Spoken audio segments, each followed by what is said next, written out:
Então, aqui falando um pouco sobre arrependimento, já iniciamos ali o estudo fazendo a seguinte pergunta, né?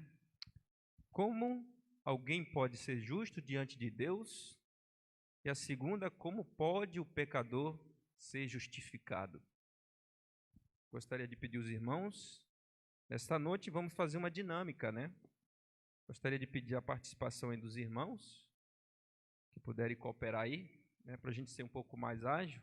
Então, cada um vai abrindo aí um pouco os capítulos, a gente vai fazendo essa interação aí, tudo bem? Como pode o pecador ser justificado?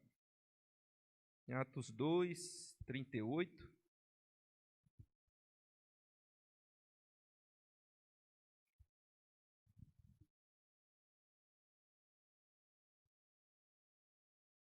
Está escrito que respondeu-lhe Pedro: arrependei-vos e cada um de vós seja batizado em nome de Jesus Cristo para a remissão dos vossos pecados e recebereis o dom do Espírito Santo. Então ali já aprendemos que a justificação dos nossos pecados é através do batismo, através do batismo que recebemos em nome do nosso Senhor e Salvador Jesus Cristo, em Atos 2, 38. E para complementar ali em Atos 3, 19, está escrito também que arrependei-vos, pois, e convertei-vos, para seres cancelados os vossos pecados. Então aqui já temos mais duas respostas ali, né? Arrependimento e confissão. São duas coisas importantíssimas para nós alcançar o arrependimento, né? Confessar. Então, aqui diz que o arrependimento compreende a tristeza pelo pecado e o afastamento do mesmo. Não renunciaremos ao pecado enquanto não reconhecermos a sua malignidade. Também diz assim: enquanto dele não nos afastarmos sinceramente, não haverá em nós uma mudança real da vida. Coisa interessante, né? O arrependimento compreende a tristeza pelo pecado e o afastamento do mesmo. Então, quando nós cometemos algum ato pecaminoso, né? A primeira sensação que isso nos traz é um sentimento de tristeza, né? E podemos ver isso aonde? Lá no Éden, né? Nossos primeiros pais ali, quando pecaram, Eva e Adão, o sentimento que eles tiveram, um sentimento de culpa, né? De vergonha. Eles tentaram se esconder de Deus. Então, o arrependimento também ele traz esse sentimento de tristeza, né? Pelos pecados. E aqui diz também que o que encobre as suas transgressões, lá no livro de Provérbios, nunca prosperará, mas o que as confessa e deixa, alcançará a misericórdia. Duas características aqui muito interessantes. Aqueles que encobrem as transgressões nunca prosperará. Há um perigo iminente quando as pessoas não conseguem mais ouvir a voz do Espírito Santo. Quem que nos convence dos nossos pecados? Já parou para pensar? Mais para frente vamos estudar um pouco sobre isso. Mas os que as confessa e deixa, alcançará misericórdia. Confessar e abandonar. Se nós recebemos a plenitude do Espírito Santo, que fala a nossa consciência, se aquela consciência nos acusa de algum ato pecaminoso, então o primeiro passo é confessar perante Deus e abandonar. E aí sim, alcançaremos a misericórdia de Deus. Amém? Outro detalhe importante, né? Qual é o resultado da confissão? Qual o benefício para nós, pecadores?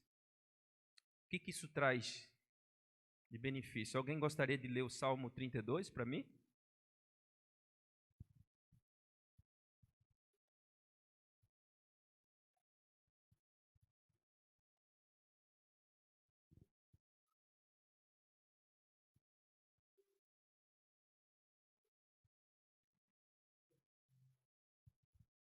Bem-aventurado, né? Ou seja, feliz, aquele cujas iniquidades são perdoados, né?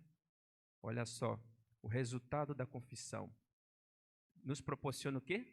Felicidade. As bem-aventuranças, né? Que Jesus fala ali sobre o alívio, a sensação de liberdade. Se o pecado e a confissão traz tristeza e nos afasta de Deus, a confissão nos aproxima mais de Deus. Quando, porém, o coração cede à influência do Espírito Santo de Deus, a consciência é despertada e o pecador discerne algumas coisas da profundeza e santidade da lei de Deus, a base de seu governo no céu e na terra. A convicção se apodera do espírito e da alma. O pecador tem então uma intuição da justiça de Jeová e experimenta o horror ante a ideia de aparecer em sua própria culpa e impureza. Perante o prescrutador dos corações, vê o amor de Deus, a beleza da santidade e a exaltação da pureza. Anseia por ser purificado e reintegrado na comunhão do céu. Que bênção, né? Olha que resultado quando nós confessamos. Já pensou? Quem é mais beneficiado com isso tudo, né? Qual será a nossa oração se estamos verdadeiramente arrependidos por nossos pecados? Qual será a nossa oração? E aqui trouxemos como exemplo o Salmo 51, que é um salmo de confissão e arrependimento. É um salmo de confissão e arrependimento. E eu creio que o salmo, por si só, ele já é uma oração, ele já é um louvor, né? Vamos meditar um pouco no Salmo 51 e tirar algumas lições desse estudo.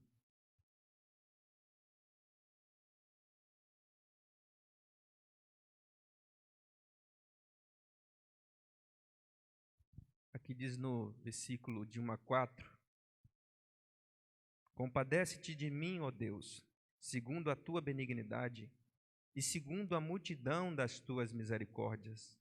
Apaga as minhas transgressões, lava-me completamente da minha iniquidade e purifica-me do meu pecado, pois eu as conheço, as minhas transgressões, e o meu pecado está sempre diante de mim. Pequei contra ti somente, e fiz o que é mal perante os teus olhos, de maneiras que serás tido por justo no teu falar e puro no teu julgar. Ali no 10, 1 e 2 fala que cria em mim, ó Deus, um coração puro, renova dentro de mim um espírito inabalável e não repulses da tua presença, nem me retires o teu Espírito Santo. Restitui-me a alegria da tua salvação e sustenta-me com um espírito voluntário. Lá no 14 disse: livra-me dos crimes de sangue, ó Deus, Deus da minha salvação, e a minha língua exaltará a tua justiça. Amém? Essa deve ser a nossa oração, né? De confissão, de arrependimento. Qual é o resultado da confissão, né? E aqui o segundo passo é: que passo nos leva à confissão? Vocês conhecem bem esse texto aí? Muitos já têm até de cor, né? Vinde a mim. Pode abrir em Mateus 28.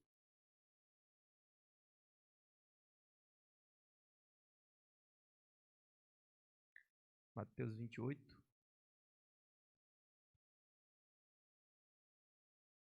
Esse aqui é um que todos deveriam ter na mente, né? Qual o segundo passo?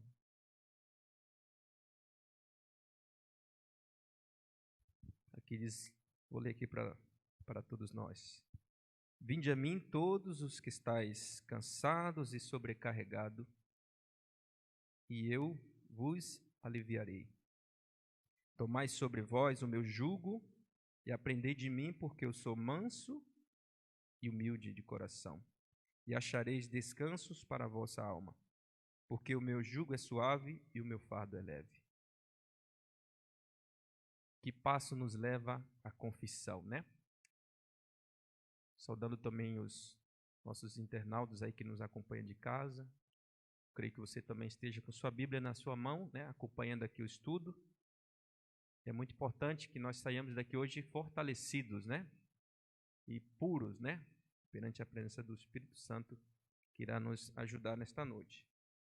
Então, é certo que o arrependimento procede o perdão dos pecados, né?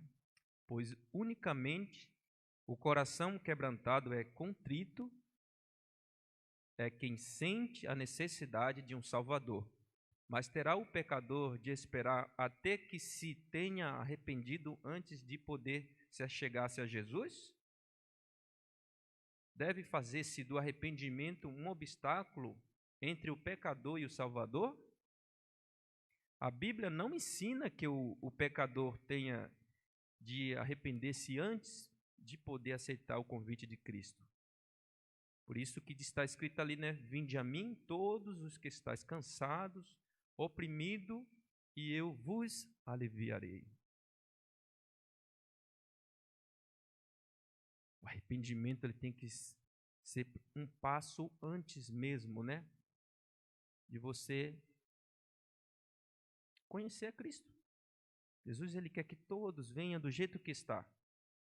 Você não precisa passar por um processo de transformação para depois buscar o Redentor. Não. Jesus ele quer você do jeito que você está. Ele conhece as tuas dificuldades, conhece os teus problemas. Mas Jesus quer compartilhar com você. Ele quer tomar sobre ele o seu fardo e carregar, quer dividir contigo. Vinde a mim todos os que estáis cansados e oprimidos, e eu vos aliviarei. Encontrará descanso para a tua alma. Qual o problema, qual a dificuldade que estás enfrentando nesta noite? O que te sufoca? O que te faz perder o sono? A promessa de Cristo nessa noite é que você vá até Ele do jeito que você está. Não importa o que você tenha feito ou o que deixou de fazer. O Espírito Santo está te convidando nessa noite. De que fonte provém a tristeza causada pelo pecado? Vamos lá em Atos 31.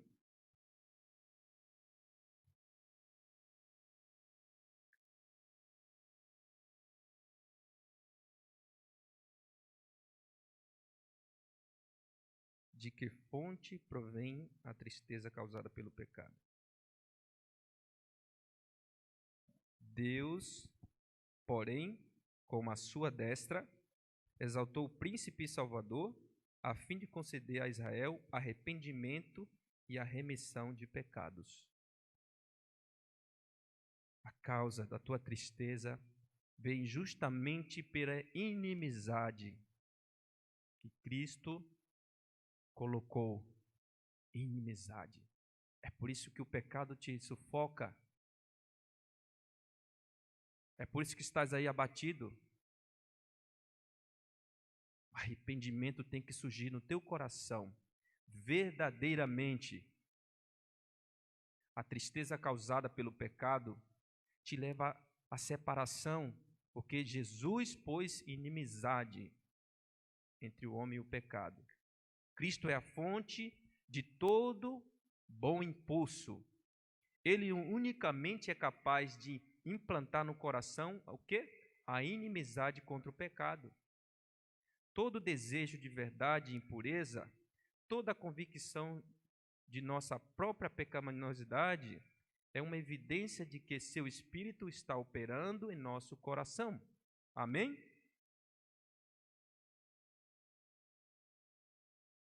O Espírito Santo, ele trabalha continuamente. Esse é o trabalho do Espírito Santo, arduamente, para que nós não pereça no pecado. Que obra maravilhosa, né? Imagine você, se nós fôssemos deixados nesse mundo a viver deliberadamente sem que o Espírito Santo nos convencesse dos erros, que perigo nós estaríamos, né? Praticamente perdidos. O que nós temos feito para ouvir a voz do Espírito Santo?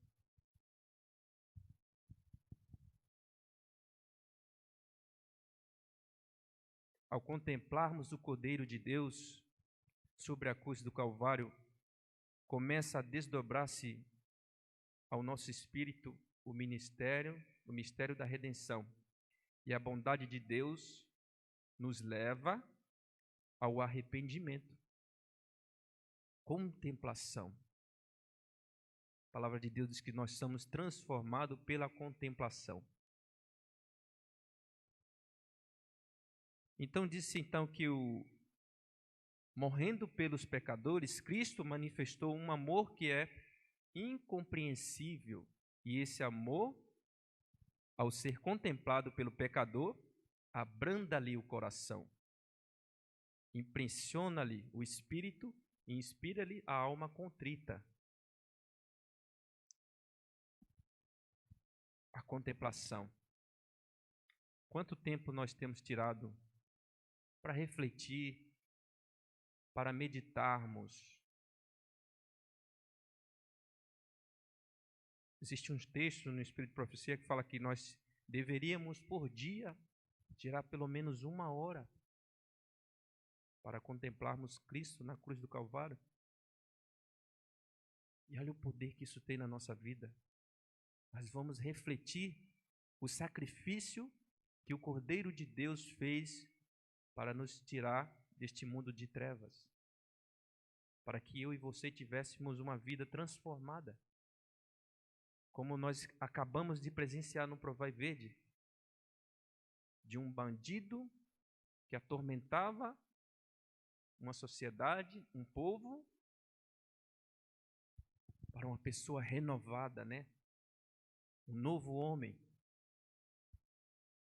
com o pecado, depois que ele é confessado, depois que ele é lavado, que é nascido como uma nova criatura em Cristo, nós podemos ver o oposto, né? A conversão verdadeira.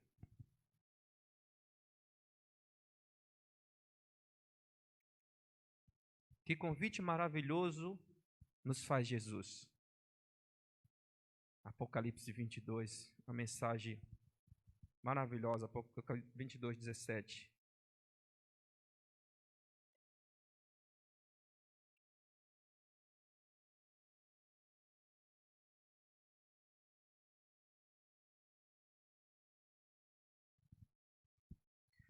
Ao Espírito e à noiva diz: vem.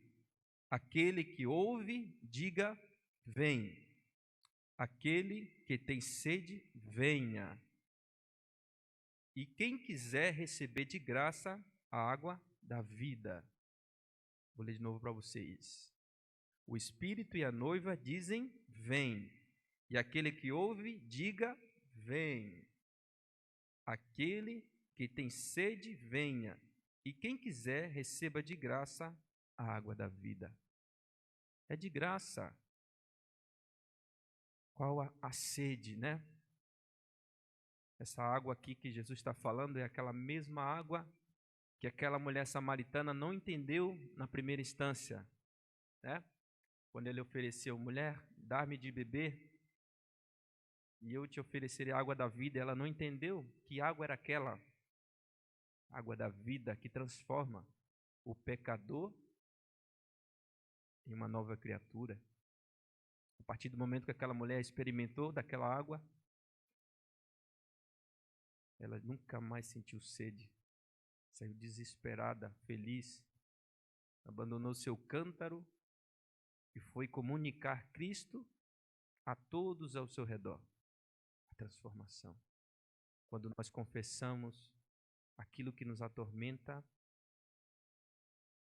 não conseguimos ficar parados. Essa é a pura verdade. O cálice transborda, né?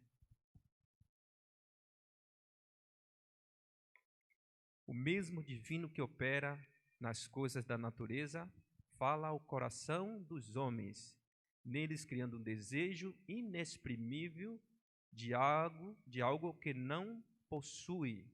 As coisas do mundo não podem satisfazer os seus anseios. As coisas do mundo jamais satisfará os seus anseios.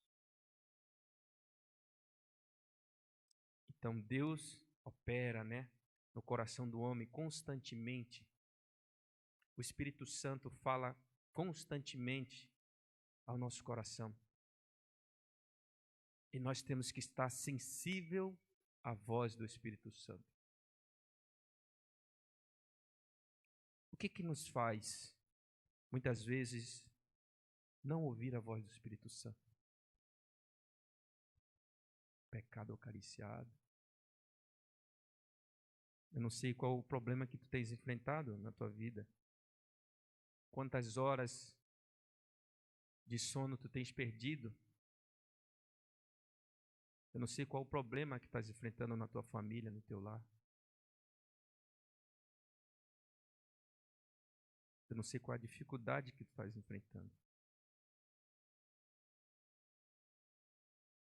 Mas Deus está ansioso e falando nesta noite ao teu coração: vinde de mim todos que estão cansados e sobrecarregados, e eu vos aliviarei. O Espírito Santo está constantemente a operar, ao falar ao coração dos homens.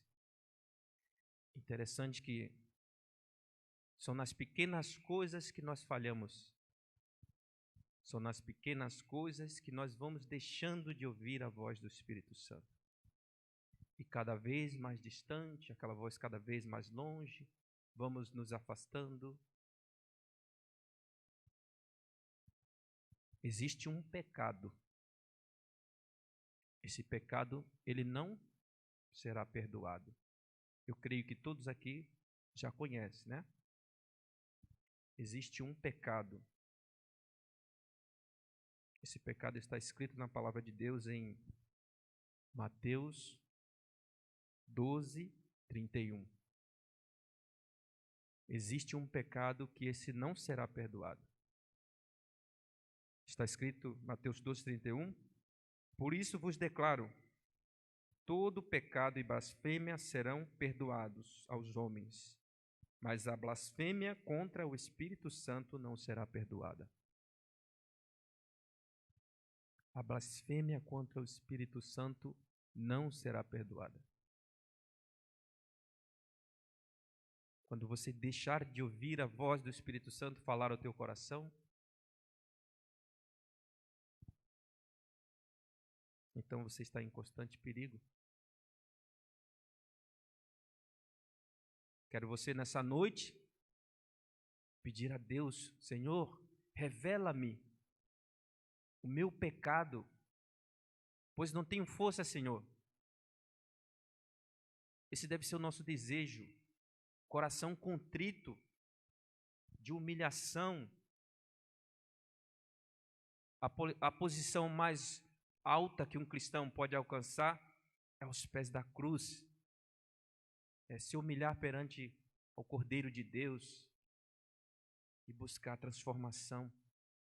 Nós estamos vivendo, meus irmãos, em constante perigo.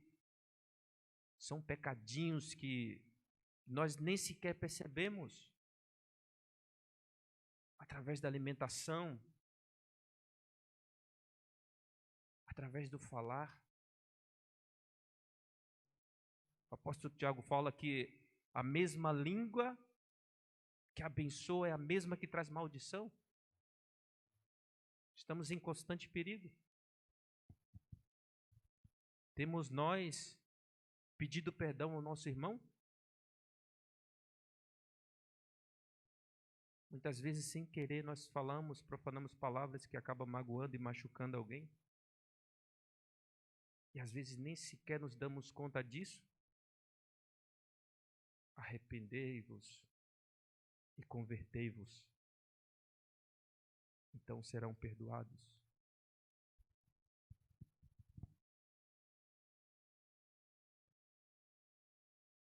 O Espírito de Deus insta com eles a fim de que só busquem aquelas que unicamente possam proporcionar paz e descanso, a graça de Cristo, a alegria da santidade, por influência visíveis e invisíveis.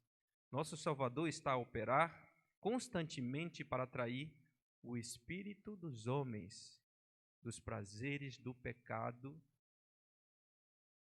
que não satisfazem para as infinitas bênçãos que nele podem possuir. Os prazeres do mundo, as diversões, isso é pura tentação. As diversões mundanas, isso é um perigo. O Espírito Santo está constantemente a te alertar, né? Filho, não vai por esse caminho, não faz isso. Você tem ouvido a voz do Espírito Santo falar na sua mente? As luzes do mundo, né? Os prazeres da carne. Tem demorado teus olhares na mulher do teu próximo? Nos pensamentos vãos? Tem os pensamentos a vaguear por muito tempo? Jesus fala, aquele que olha para a mulher, só em pensamento já pecou, já adulterou. Será que nós temos dado a voz ao Espírito Santo?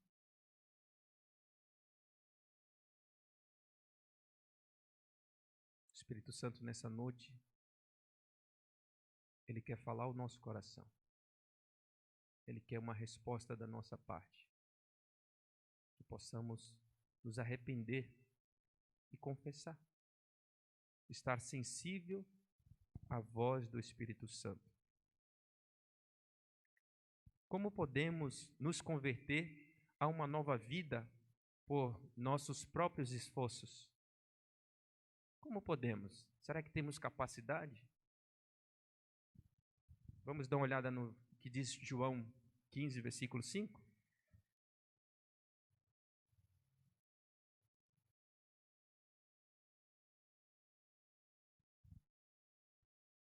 A resposta vem de Cristo. Em João 15, versículo 5 diz: Eu sou a videira, vós os ramos. Quem permanece em mim e eu nele, esse dá muitos frutos, porque sem mim nada podeis fazer. Pode nos convertermos a uma nova vida por nossos próprios esforços? Jesus disse: sem mim nada podeis fazer. Amém? É um texto que eu fico impressionado, porque nessa mensagem ele disse que Jesus é a videira, vós os ramos. Se permanecer em mim, este dará frutos. Quais são os frutos, irmãos? Os frutos do Espírito Santo, os frutos de uma nova vida. Permanecer em Cristo e darás frutos e prosperará. O testemunho será verdadeiro.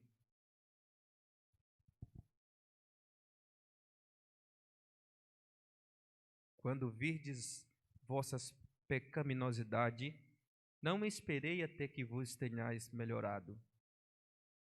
Quantos a quem julgue não ser suficientemente bons para ir a Cristo, Tende esperança de tornar-vos melhor mediante os vossos próprios esforços? Pode o etíope mudar a sua pele ou o leopardo as suas manchas? Neste caso também vós podeis fazer o bem, sendo ensinados a fazer o mal? Só em Deus é que há socorro para nós. Não devemos esperar persuasões mais fortes, melhores oportunidades ou um temperamento mais santo. De nós mesmos nada podemos fazer. Cristo nos diz essa noite: sem mim nada podemos fazer. Quer dar o primeiro passo nesta noite? Você está disposto a dar um primeiro passo? A viver uma nova experiência com Cristo?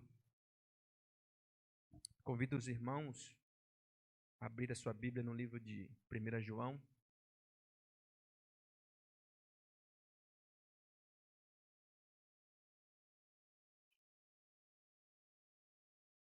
Esse texto, meus irmãos, vos aconselho que nós devemos tomar como base.